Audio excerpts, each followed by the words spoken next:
ഭാരതരത്ന, പത്മഭൂഷൺ, പത്മശ്രീ ഇവയാണ് ഇന്ത്യയിലെ ഏറ്റവും ഉയർന്ന സിവിലിയൻ ബഹുമതികൾ.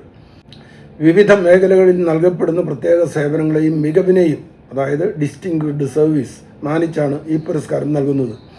പ്രധാന മാനദണ്ഡങ്ങൾ ഇവയൊക്കെയാണ്: കല, സാഹിത്യം, വിദ്യാഭ്യാസം, കായികം, ശാസ്ത്രം, സാമൂഹിക സേവനം, വൈദ്യശാസ്ത്രം, വ്യവസായം, പൊതുഭരണം തുടങ്ങിയ ഏത് മേഖലയിലും അസാധാരണമായ മികവ് തെളിയിച്ചവർക്കാണ് ഈ പുരസ്കാരം നൽകുന്നത്. ഇതിന് എല്ലാ ഇന്ത്യൻ പൗരന്മാരും അർഹരാണ്. എങ്കിലും ഡോക്ടർമാരും ശാസ്ത്രജ്ഞന്മാരും ഒഴികെയുള്ള സർക്കാർ ജീവനക്കാരെ പൊതുവെ ഈ അവാർഡിന് പരിഗണിക്കാറില്ല. തിരഞ്ഞെടുക്കുന്ന രീതിയോ പ്രധാനമന്ത്രി നയിക്കുന്ന പത്മ അവാർഡ് സമിതിയാണ് അവാർഡ് ജേതാക്കളെ തിരഞ്ഞെടുക്കുന്നത്. ശുപാർശകളുടെ അടിസ്ഥാനത്തിൽ അന്വേഷണ ഏജൻസികൾ മുഖേന യോഗ്യത പരിശോധിച്ച ശേഷമേ അന്തിമ തീരുമാനമെടുക്കൂ. പറഞ്ഞതിൽ ഒരു വ്യവസ്ഥ സന്ദേഹജനകമാണ്, പ്രത്യേകം ശ്രദ്ധിക്കേണ്ടതുമാണ്. അസാധാരണ മികവ്. സാധാരണ മികവ് എന്താണ്, അതെങ്ങനെ വിലയിരുത്തുമെന്ന് വിശദീകരിച്ചാലേ അസാധാരണമായ മികവ് എന്താണെന്ന് നിർവചിക്കാൻ കഴിയൂ.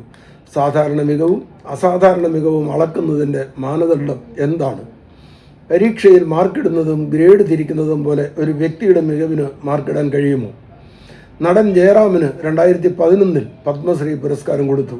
അദ്ദേഹം മികച്ച നടനും കൃഷിക്കാരനും ചെണ്ട വിദ്വാനും മിമിക്കറുമാണ്.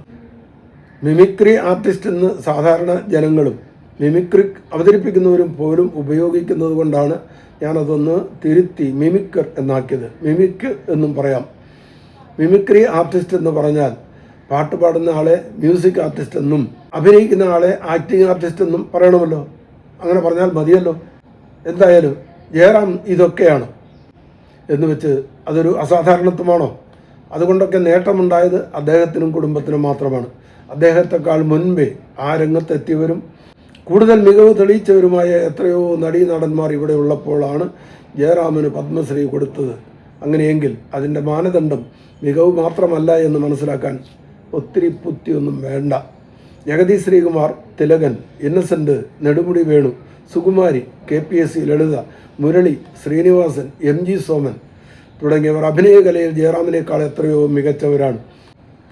അവർക്കില്ലാത്ത എന്ത് അസാധാരണ മികവിൻ്റെ പേരിലാണ് ജയറാമിനെ പത്മശ്രീക്ക് പരിഗണിച്ചത്? കേരളത്തിലെ ജനസംഖ്യ 3.5 കോടി എന്ന് കണക്കാക്കാം. 7ാം ക്ലാസ് വരെ മാത്രം പഠിച്ചിട്ടുള്ള ഒരാൾ ഈ കേരള ജനസംഖ്യയുടെ 4 ഇരട്ടി, അതായത് ഏതാണ്ട് 15 കോടി ആളുകൾക്ക് സൗജന്യമായി ഭക്ഷണം കൊടുത്തിട്ടുണ്ട് എന്നതിനേക്കാൾ എന്ത് അസാധാരണത്വമാണ് കേരളക്കരയിൽ, ഇന്ത്യയിൽ തന്നെ ആർക്കെങ്കിലും അവകാശപ്പെടാനുള്ളത്? കോട്ടയത്തെ നവജീവൻ ട്രസ്റ്റിൻ്റെ സ്ഥാപകൻ PU തോമസ് എന്ന നവജീവൻ തോമസ് ചേട്ടൻ. ട്രസ്റ്റ് സ്ഥാപിച്ച 1991 മുതൽ കഴിഞ്ഞ 35 വർഷമായി ദിവസം ശരാശരി 3000 പേർക്ക് അദ്ദേഹം സൗജന്യമായി 3 നേരം ഭക്ഷണം കൊടുക്കുന്നു. അതായത് ദിവസം 9000 പേർക്ക്. അതിനും 20 വർഷം മുൻപ് അദ്ദേഹം തുടങ്ങിയതാണ് സാധുജന സംരക്ഷണവും ഭക്ഷണ വിതരണവുമൊക്കെ. ഇതിന് സർക്കാരിൽ നിന്നോ വിദേശത്തു നിന്നോ ഒരു സാമ്പത്തിക സഹായവും സ്വീകരിച്ചിട്ടില്ലെന്നും ആരുടെയും കാല് പിടിച്ചിട്ടില്ലെന്നും അദ്ദേഹം തുറന്നു പറയുന്നുണ്ട്. വ്യക്തികളുടെയും സംഘടനകളുടെയുമായി 200-ലധികം പുരസ്കാരങ്ങളും മാർപ്പാപ്പയുടെ ബെനമെരന്തി ബഹുമതിയും അദ്ദേഹത്തിന് കിട്ടിയിട്ടുണ്ടെങ്കിലും വിദേശ മാധ്യമങ്ങൾ ലിവിങ് സെയിൻറ്റ്, ജീവിക്കുന്ന വിശുദ്ധൻ എന്ന് വിളിക്കുന്ന അദ്ദേഹത്തെ സർക്കാരുകൾ ഇതുവരെ കണ്ടിട്ടേയില്ല.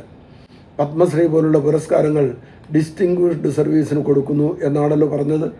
അഗതികളുടെ സംരക്ഷണം, പുനരധിവാസം എന്നിങ്ങനെ സർക്കാരിൻ്റെ ചുമതലകളിൽപ്പെട്ട കാര്യം ഒരു വ്യക്തി ഒറ്റയ്ക്ക് അരനൂറ്റാണ്ടായി തുടർന്നു കൊണ്ടിരിക്കുന്നതിനേക്കാൾ വലിയ എന്ത് ഡിസ്റ്റിങ്ക്വിഷ്ഡ് സർവീസാണ് പരിഗണിക്കാനുള്ളത്? ഇതൊക്കെ കാണുമ്പോൾ ഇത്തരം പുരസ്കാരങ്ങൾക്ക് പിന്നിൽ പല കളികളും ചരടുവലികളും വിലപേശലുകളും ശുപാർശകളും അഴിമതികളും നടക്കുന്നില്ലേ എന്ന് ആർക്കാണ് തോന്നാത്തത്? UDF സർക്കാർ അധികാരമേറ്റിട്ട് ഒരൊറ്റ മാസം കൊണ്ട് സ്തുത്യർഹമായ ഒരുപിടി കാര്യങ്ങൾക്ക് തുടക്കമിട്ട് ജനങ്ങളിൽ പ്രതീക്ഷയുടെ തിരുനാളം തെളിച്ചു കഴിഞ്ഞു. എന്നാൽ സലിം കുമാറിന് സ്മാരകമുണ്ടാക്കാൻ വേണ്ടി 1 കോടി രൂപ മാറ്റിവെക്കുന്നു എന്ന പ്രഖ്യാപനം പരക്കെ സ്വീകരിക്കപ്പെട്ടിട്ടില്ല എന്ന് മാത്രമല്ല, എതിർപ്പുകൾ ഉയർന്നിട്ടുമുണ്ട്. ആരെയൊക്കെയോ പ്രീതിപ്പെടുത്താനുള്ള അപക്വമായ ഒരു തീരുമാനം മാത്രമായിരുന്നു അത്. സലിം കുമാർ നല്ല നടനും വ്യക്തിയുമായിരുന്നു എന്നത് ശരി തന്നെ. അങ്ങനെ അനേകരുണ്ടല്ലോ മൺമറഞ്ഞു പോയവരിൽ, ഇപ്പോൾ ജീവിച്ചിരിക്കുന്നവരിലും. സ്വന്തം പേരിലൊരു സ്മാരകം സർക്കാർ ചെലവിൽ ഉണ്ടാകാൻ സലീം കുമാർ ആഗ്രഹിച്ചിരിക്കാനിടയില്ല. അഭിപ്രായം ചോദിച്ചാൽ അദ്ദേഹം പോലും അത് നിരസിക്കുമെന്നും ഉറപ്പാണ്.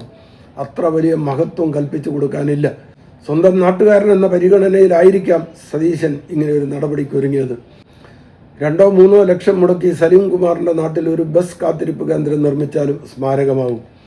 ബാക്കി തുക കൊണ്ട് ആ നാട്ടിൽ സ്വന്തം വീടില്ലാത്ത കുറച്ച് പേർക്ക് വീട് വെച്ച് കൊടുത്താൽ ഒന്നുകൂടി മെച്ചപ്പെട്ട സ്മാരകമാകും. അതുമല്ലെങ്കിൽ അഗതികൾക്ക് ചിരിച്ചും കളിച്ചും കഴിയാൻ വേണ്ടത്ര സൗകര്യങ്ങളുള്ള ഒരു കെട്ടിടം നിർമ്മിച്ച് തോമസ് ചേട്ടൻ്റെ നവജീവൻ ട്രസ്റ്റിന് കൊടുത്താൽ അതല്ലേ ചിരിയുടെ ആശാന് കൊടുക്കാവുന്ന ഏറ്റവും നല്ല സ്മാരകം. മുഖ്യമന്ത്രി വി ഡി സതീശൻ ഇക്കാര്യം പരിഗണിക്കുമെന്ന് പ്രതീക്ഷിക്കുന്നു. ഇക്കാര്യത്തിലെ പ്രഖ്യാപനവും തീരുമാനവും മാറ്റിയാൽ ജനം അത് കൈയടിച്ച് സ്വീകരിക്കുമെന്നതിന് സംശയം വേണ്ട.